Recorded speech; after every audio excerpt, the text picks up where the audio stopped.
හරි.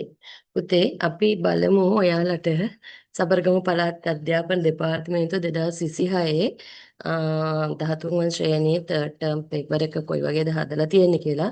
සාමාන්‍යයෙන් අපි වයඹ පළාත, ඊපස්සේ දකුණු පළාත, බස්නාහිර ඔන්න ඔය වගේ පේපර්ස් වලට පොඩි තරඟකාරී බවක් තියෙනවා. ඒවා අපිට විභාගෙත් එක්ක පොඩි ගෙස් කරන්න පුළුවන් ගතියක් එහෙම නැත්නම් ගෙස් කරන්න පුළුවන් හොඳ ක්වොලිටි පේපර් එකක් කියලා තමයි සාමාන්‍යයෙන් අපි දකින්නේ. එතකොට අපි බලමු මේ කොහොමද දෙවෙනි පේපර් එක අපි දැන් MCQ පේපර් එක කරලා ඉන්නේ දෙවෙනි පේපර් එකට අපි සූදානම් වෙන්නේ කොහොමද කියලා චුට්ටක් බලමු. එතකොට ඔයාලා දන්නවා පළවෙනි ප්‍රශ්නේ කොටස් 10ක් තියෙනවා. පළවෙනි කොටස් 10න් අපි ලකුණු 20ක් උපය ගන්න ඕන නේද? එතකොට ඒ ලකුණු 20ම ගන්න අපි නිතරම උත්සාහ කරන්න ඕන. දැන් මේවට ලොකු පිළිතුරක් බලාපොරොත්තු වෙන්නේ පොඩි උත්තරයක් තමයි බලාපොරොත්තු වෙන්නේ. හැබැයි ලියන්න තියෙන්නේ කරුණු 4ද කරුණු 2ද ඒක නිශ්චිතවම ලියන්න අපි දැනගෙන ඉන්න ඕන. නැත්තම් මට දැන් කරුණු 2ක් කරුණු ලියන්න කිව්වහම කරුණු 1ක් විතර ලියලා හිටියා කියලා අපි බලාපොරොත්තු වෙන සම්පූර්ණ ලකුණු අපිට හම්බ වෙන්නේ නැහැ. හරිද? එතකොට බලන්න දැන් පළවෙනි ප්‍රශ්නේ තියෙනවා නිර්මාණකරණයේ මූලිකාංග නම් කරන්න. මේක තියෙන්නේ 12 වසරේ පළවෙනි පාඩමේම තමයි තියෙන්නේ පළවෙනි පාඩමේ තමයි තියෙන්නේ නිර්මාණකරණයේ මූලිකාංග කියන ඒවා ගත්තාම අපි දන්නවා නිර්මාණකරණයේ මූලිකාංග හතරක් තියෙනවා ප්‍රධාන වශයෙන් මොනවද රේඛා හැඩය වර්ණය වයනය රේඛා හැඩය වර්ණය වයනය තමයි නිර්මාණකරණයේ මූලිකාංග. දැන් මේකේ අපිට කියලා නෑ කීයක්ද ලියන්න තියෙන්නේ කියලා. එකක් ලියන්නද දෙකක් ලියන්නද තුනක් ලියන්නද එහෙම අපිට කියලා ඇත්තේ නැහැනේ. ඒක නිසා අනිවාර්යයෙන්ම අපි මොකද්ද කරන්න ඕන? ඔක්කොම ලියන්න ඕන. නිර්මාණකරණයේ මූලිකාංග ඔක්කොම අපි ලියන්න ඕන. හරිද? ඊට පස්සේ ඔන්න පිළිතුර ලියනවා අපි නිර්මාණකරණයේ මූලිකාංග නම් කරන්න කියලා ප්‍රශ්නේ තියෙනකොට රේඛා හැඩය වර්ණය වයනය. හරිද? ඊට පස්සේ ප්‍රශ්නාංක දෙකට අපි ගියපුවාම ප්‍රශ්නාංක දෙක ගත්තාම ඒකේ අපිට බලන්න පුළුවන් දෙවෙනි ප්‍රශ්නේ අහලා තියෙනවා විදුලි සැපයුමේ ප්‍රධාන ආකාර දෙක සඳහන් කරන්න. එතකොට මේක අපි කීපතාවක්ම ලියලා තියෙනවා. විදුලි සැපයුමේ ප්‍රධාන ආකාර ගත්තාම ප්‍රධාන ආකාර දෙකක් තියෙනවා මොනවද? සරල ධාරා සහ ප්‍රත්‍යාවර්ත ධාරා. එතකොට සරල ධාරා කියනකොට අපි දන්නවා DC කරන්ට් එක. ඒ කියන්නේ බැටරියෙන් සපයන්නේ සරල ධාරා විදුලි. ඊට පස්සේ ජාතික විදුලි සැපයුම් පද්ධතිය. නැත්නම් ජාතික විදුලි බල සැපයුම් ඒකකයෙන් අපිට ලබා දෙන්නේ මොකද්ද? ප්‍රත්‍යාවර්ත ධාරා කියන එක. එතකොට අපි කියන එකට AC කරන්ට් එක. සරල ධාරා කිව්ව මේක DC කරන්ට් එක වෙනවා. ප්‍රත්‍යාවර්ත ධාරා කිව්ව මේක AC කරන්ට් එක වෙනවා. හරි. එතකොට තුන්වෙනි ප්‍රශ්නෙට යනකොට එතකොට ඉදිරිය සැපීමේ ප්‍රධාන ආකාර දෙක නම් කරන්න කිව්වහම පළවෙනියට අපි ලියනවා මොකද්ද? සරල ධාරා විදුලිය. ඒ කියන්නේ මොකද්ද? DC කරන්ට් එක. දෙවෙනි එක අපි ලියනවා ප්‍රත්‍යාවර්ත ධාරා විදුලිය. එතකොට වරහන් ඇතුලේ ඕනනම් කෙටි ඉරක් ගහලා නැත්නම් අපි ලියනවා AC කියලා. එතකොට අපි උත්තරේ තවත් පැහැදිලි. ඊළඟ ප්‍රශ්නාංක 3ට යනකොට අතිරුදුර පීඩන ඇති පුද්ගලයෙකු සඳහා ආහාර වේල සැලසුම් කිරීමේදී සැලකිලිමත් විය යුතු කරුණු 4ක්. ආහාර වේල සැලසුම් නැත්නම් අධිරුධිර පීඩනයේ තියෙන පුද්ගලයෙකුට ආහාර වේල සැලසුම් කරනකොට සාමාන්‍යයෙන් මෙතනදී අපි කතා කරනවා ආහාර වේල සැලසුම් කිරීමේදී කාටද එකක් අපි කියනවා බෝනවන රෝග වලින් පෙළෙන පුද්ගලයන්ට ඊට පස්සේ විශේෂ පෝෂණ අවශ්‍යතා ඇති අවදි වලට ඊට පස්සේ විශේෂ උත්සව අවස්ථාවලට අපි ආහාර වේල සැලසුම් කරනවා මේකෙදි කතා කරන්නේ බෝන නොවන රෝග වලින් පෙළෙන අධිරුධිර පීඩනයෙන් පෙළෙන පුද්ගලයෙකු සඳහා කාටද අධිරුධිර පීඩනයෙන් පෙළෙන පුද්ගලයෙකු සඳහා ආහාර වේල සැලසුම් කරනකොට මොකක්ද අපි කරන්න ඕන කියනකොට. එතකොට අධිරුධිර පීඩනයේ තියෙන කෙනෙක් ගත්තාම බලන්න අධිරුධිර පීඩනයේ තියෙන කෙනෙක් ගත්තාම අපි කියනවා එයාට දෙන්න ඕන විශේෂයෙන්ම මොනවද? තෙල් කෑම අඩු කරන්න ඕන. නේද? ඊට පස්සේ ආහාර වේල සැලසුම් කරනකොටනේ ඒ වගේම අපි කියනවා ලුණු කෑම අඩු කරන්න ඕන. සීනි ආහාර අඩු කරන්න ඕන. සීනි බහුල ආහාර. විශේෂයෙන්ම එළවලු පළතුරු වැඩිපුර අපි ආහාරයට එකතු කරන්න ඕන. ඊට පස්සේ මුහුදු මාළු. හරිද? මුහුදු මාළු මේ විශේෂයෙන්ම ඔමේගා 3 අඩංගු ආහාර අපේ ආහාර වලට එකතු කරන්න මෙයාගේ ආහාර වලට එකතු කරන්න පුළුවන්කම තියෙනවා. ඒ වගේම පොටෑසියම් බහුල එළවලු. ඒ වගේම පළතුරු අපිට ගන්න පුළුවන්. දැන් අපි දන්නවා අදිරුදුරු පීඩන ඇති වෙන්න එක හේතුවක් තමයි ආහාර වේලට පොටෑසියම් අඩංගු ආහාර ඇතුළත් කරන ගැනීම. එතකොට පොටෑසියම් අඩංගු ආහාර එකතු කරගත්තාම අදිරුදුරු පීඩන ඇතිවීමේ අවදානම අපිට අඩු වෙනවා. බොහෝ එළවලු සහ පළතුරු වල අපිට පොටෑසියම් අඩංගු වෙලා තියෙනවා කියලා කියන්න පුළුවන්. හරිද? ඒ වගේම තමයි ඔන්න ඔය කරුණු කීපයක් ලියලා තියන්න මේ ඊට අමතරව අපිට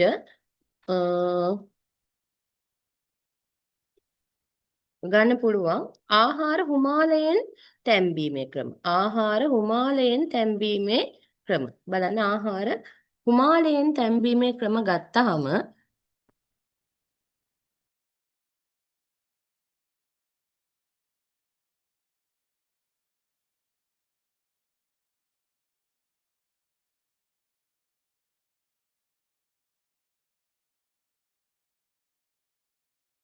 හරි. එතකොට අපි බලමු හුමාලයෙන් තැම්බීමේ ක්‍රම උදාහරණ සහිතව ලියා දක්වන්න කියලා තියෙනවා. එතකොට ඊතර මේ අපිට උත්තර දෙකක් ලියන්න තියෙනවා. මොකද්ද? ආහාර හුමාලයෙන් තැම්බීමේ ක්‍රම උදාහරණ සහිතව ලියා දක්වන්න කියලා තමයි තියෙන්නේ.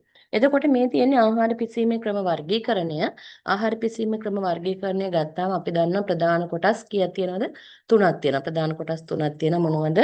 තෙත් තාපය, වියලි තාපය සහ රතු මේදයෙන් පිසීම. එතකොට තෙත් තාපයෙන් තමයි අපිට ගන්න පුළුවන් හුමාලයෙන් තැම්බීම. එතන තියෙනවා වක් වාෂ්පය තියෙනවා, උදු වාෂ්පය තියෙනවා. ඊට පස්සේ පීඩනයෙන් පිසීම. මේ ක්‍රම තුන තියෙනවා. වක් වාෂ්පය තියෙනවා, උදු වාෂ්පය තියෙනවා, පීඩනයෙන් පිසීම. එතකොට වක් වාෂ්පයෙන් මොනවද අපි හදන්නේ? වක් වාෂ්පය කිව්වම අපි දන්නවා අර වක් වාෂ්පය කියනකොට අර භාජනයක් ඇතුලේ වතුර පුරවලා ඒකේ ඇතුලේ තමයි අපි සකස් කරගත්ත ආහාරය පිසීමට තියන්නේ. ඒකට තමයි අපි කියන්නේ මොකක් කියලාද? වක් වාෂ්පය. එතකොට පුඩින්, වටලප්පන් ඒ වගේ දේවල් අපිට වක් වාෂ්පයෙන් හදාගන්න පුළුවන්.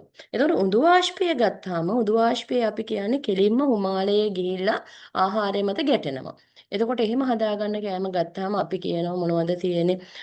ලැබරියා ගන්න පුළුවන්. ඊට පස්සේ අපිට මේ තව මොනවද ඉඳිආප්ප ගන්න පුළුවන් හැලප ඊපස්සේ පොඩින් වටලප්පම් මේවත් අපිට ගන්න පුළුවන් මොන වාෂ්පයෙන්ද වක් වාෂ්පයෙන් සෝරි උඳු වාෂ්පයෙන් තම්බ ගන්න අනිත් එක අපි කියන මොකද්ද හුමාලයෙන් තම්බ නැත්නම් අධිපීඩනය යටතේ තම්බ ගන්න පුළුවන් ක්‍රමයක් තමයි පුඩින් වර්ග විශේෂයෙන්ම දැන් ආහාර වර්ග ඕන දෙයක් අපිට පීඩනයෙන් දැන් අල වර්ග තම්බ ගන්න පුළුවන් ධාන්‍ය වර්ග තම්බ ගන්න පුළුවන් බත් උයා ගන්න පුළුවන් මේ හැම කෑමක්ම අපිට අධිපීඩනයෙන් නැත්නම් මේ ප්‍රෙෂර් කුකර් එක නැත්තම් පීඩන උඳන භාවිතයෙන් සකස් කරගන්න පුළුවන්. එතකොට ඒක උත්තරේ ලියන්න ඕන අපි මොනවද?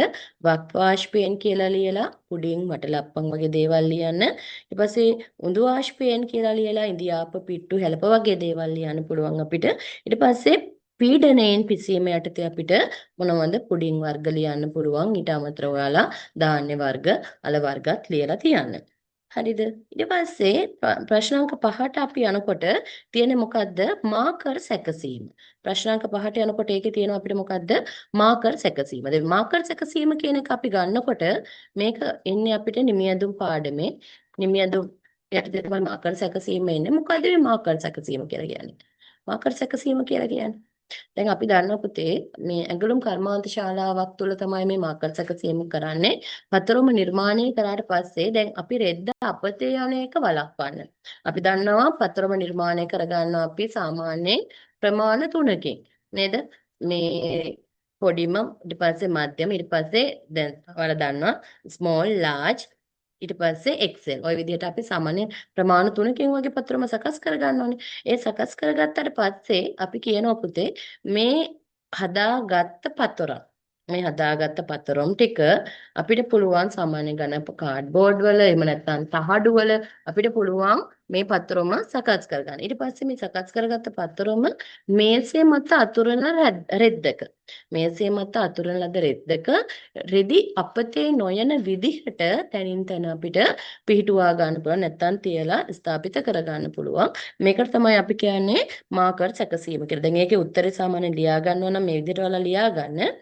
මාකර් සැකසීම සඳහා භාවිත කරන මේසයේ මෙන්ම රෙද්දේ දිග පළල අණුව රෙද්ද අපතේ යාම අවමෝන පරිදි විවිධ ප්‍රමාණයේ ඇඳුම් කිහිපයක පතරම මේසය මත අතුරන ලද කඩදාසියක් මත තබා කැපුම් රේඛා සටහන් කිරීම. ඒකට තමයි අපි කියන්නේ මාකර් සැකසීම කියලා. ඊට පස්සේ ප්‍රශ්නාංක අපිට තියෙන මොකද්ද? 6. නිමි ඇඳුම් සඳහා යොදන නිමාව. එතකොට මේ කියන්නේ නිමි ඇඳුම්. ඒ කියන්නේ මහල් ඉවර ඇඳුමක් සඳහා අපිට යොදා ගන්න නිමාවන් ගත්තාම අපි දන්නවා විරංජනය. මේක අපි රෙදි වලටත් විරංජනය යොදා ගන්නවා, නිමි ඇඳුම් වලටත් විරංජනය යොදා ගන්නවා. එතකොට ඒකෙදි තව අපිට වැඩි කඩදාසි භාවිතය, පර්මැංගනේට් ඉසීම, ඊට පස්සේ වැලි ඉසීම, එන්සයිම් සේදීම මෙන්න මේ වගේ ක්‍රම අපිට ඒකේ හඳුනා ගන්න පුළුවන්කම තියෙනවා. හරිද? ඒ උත්තර හතරක්වත් අඩු හතරක් ලියන්න කියලා තියෙනවා. අනිවාර්යයෙන්ම උත්තර හතරක් ලියන්න ඕන. හතරක් ලියන්න ඔයාලා අවධානය යොමු කරන්න ඕන. හරිද? සම්පූර්ණ ලකුණ හැම වෙලාවෙම ගන්න උත්සාහ කරන්න ඔයාලා.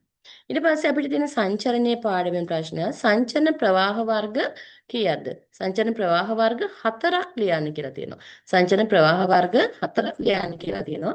එතකොට සංචරණ ප්‍රවාහ අපි දන්නවා ජාතික සංචරණය තියෙනවා, ජාත්‍යන්තර සංචරණය තියෙනවා. මේක එහෙම දෙයක් දක්වලා නැහැ. ජාතික සංචරණය කියලා විශේෂ කළා නැහැ. අපිට සංචරණ ප්‍රධාන ප්‍රවාහ වර්ග අපි දන්නේ හතරයි. මොනවද? ප්‍රධාන වශයෙන් අපි දන්නවා මොකද්ද? මේ අභ්‍යන්තර යොමුගත සංචරණය, බාහිර යොමුගත සංචරණය. ඊට පස්සේ අනිත් එක තියෙනවා මොකද්ද? කලාප සංචරණය සහ කලාපාන්තර. නේද? කලාප සංචරණය, ඒ වගේම තියෙන කලාප අභ්‍යන්තර සංචරණය සහ කලාපාන්තර සංචරණය කියලා. හරි. ඊට පස්සේ ඊළඟ ප්‍රශ්නේ අපිට තියෙන්නේ බලන්න ආහාර පිසීමේදී පිටවන විමෝචක අඩු කර ගැනීම. මේක දන්නා හිතකර ශක්ති පරිභෝජනය කියන පාඩමේ තමයි අපිට තියෙන්නේ ආහාර පිසීමේදී. මේක ඔයාලට මම කීපතාවක් කියලා තියෙනවා. ආහාර පිසීම කොහොම විශේෂ අවධානයක් යොමු කරන්න කියලා. දැන් විමෝචක අඩු කරගන්න විවිධ ක්‍රම අපිට යොදා ගන්න පුළුවන් වුණත් මෙතනදී තියෙන්නේ ආහාර පිසීමේදී පිටවන විමෝචක අඩු කරන්න. එතනදී ඔයාලා දන්නවා මොනවද? ගෑස් සුන්දරේ නිල් දැල්ල භාවිත කිරීම. ඊට අමතරව තව අපි කියන මොකද්ද?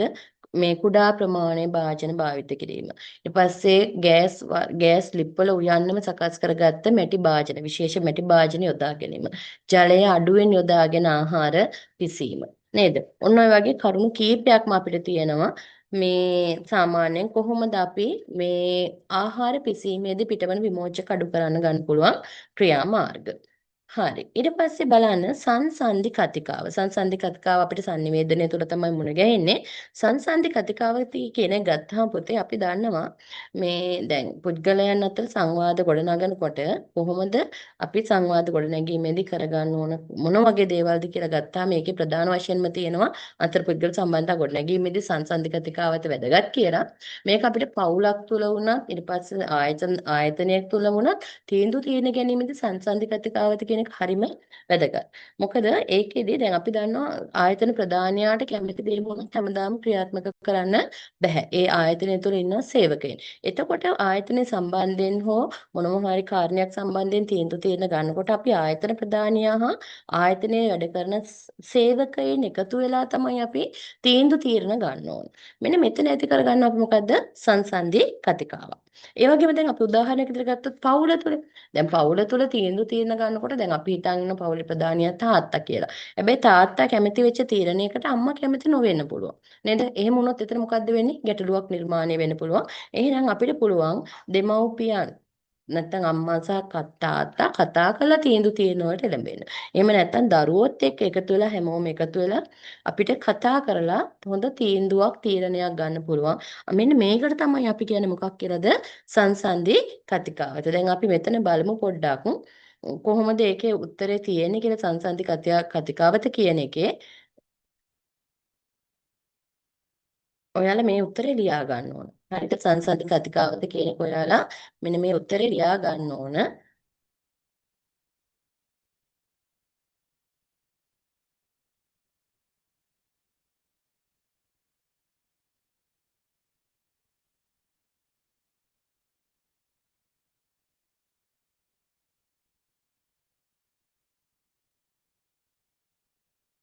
මේ උත්තරේ ඔයාලා ලියා ගන්න.